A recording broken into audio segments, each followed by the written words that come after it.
Hi Mini Hoopers, today I'll introduce you to the 3-beat weave and we'll talk about the differences between doing this move using your thumbs or with the surface switch method, in which case we carry the hoop on our hand.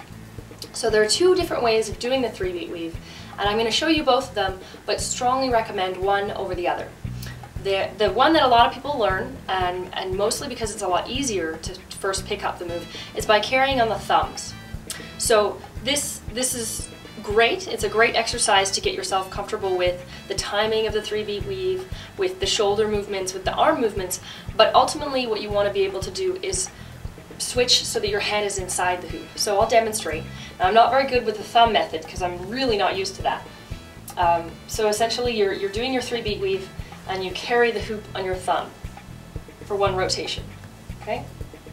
And the other variation, we end up sticking our hand inside. Okay? So you carry on the thumb for just a second and then allow your hand to slip in to the hoop fully. Okay? So I'll break it down with the thumbs. Essentially what you want to make sure that you can do is have your hoop on one side, cross over, do one beat, and cross back.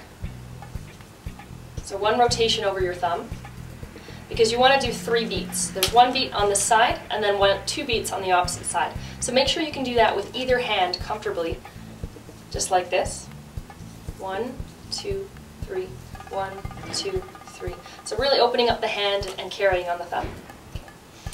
And then a good practice that a lot of poi spinners are aware of this as a means to learn how to do this, or a way to teach it, is to take your spare hand, because what's going to happen is that you end up, watch, I'll have my left arm will cross my right, and then it'll be on top, and then my left arm will be on the bottom. So left arm's on top, now it's under the bottom. Left arm is on top, now it's under the bottom. And that happens with each arm. So what's happening is that we end up crossing and then scooping under. Right? So a good practice for this is to do one hand and hold up the other arm and cross, circle, and bring the other arm up. So just that movement of moving your shoulder up will start to integrate the movement necessary for this. So across and under. Okay, across. See, and it's a little bit tricky with the thumbs. I'm not used to the thumbs. So there, and then under. Over top and under. So practice that with either hand and either hoop. And as well, you'll also want to be able to have the chase weave with either, like, maintaining with your left hand on top, and also be able to do it maintaining with your right hand on top, because they do feel slightly different. So, and the important thing is that both of those are integrated into the 3-beat weave. Okay? So try it out with your thumbs. Now, the rest of the tutorials are all focused on surface switching with your hands, because that's how I originally taught it.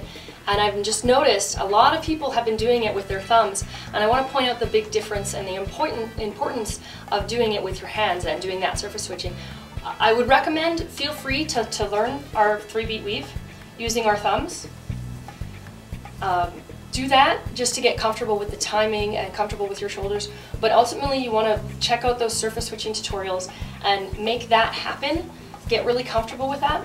The reason being is that when we start doing more advanced moves and we start to turn with our hoops, we want to A, be able to have the proper positioning to be able to move into that, and B, have a good grip on it, because it's quite difficult to carry a hoop on your thumb given the size of our thumb. These hoops are actually really thin. They're the thinnest I think you can get for tubing that's going to be durable for this. And if you're using anything larger than a 1/2 inch, then it's going to be incredibly difficult to carry on your thumb. So, for example, if we're hooping forwards and we want to move into our backwards weave and we want to turn, turning is a lot easier when you have your whole hand to work with for grip. So something like this, and then turning, and then scooping under. Okay?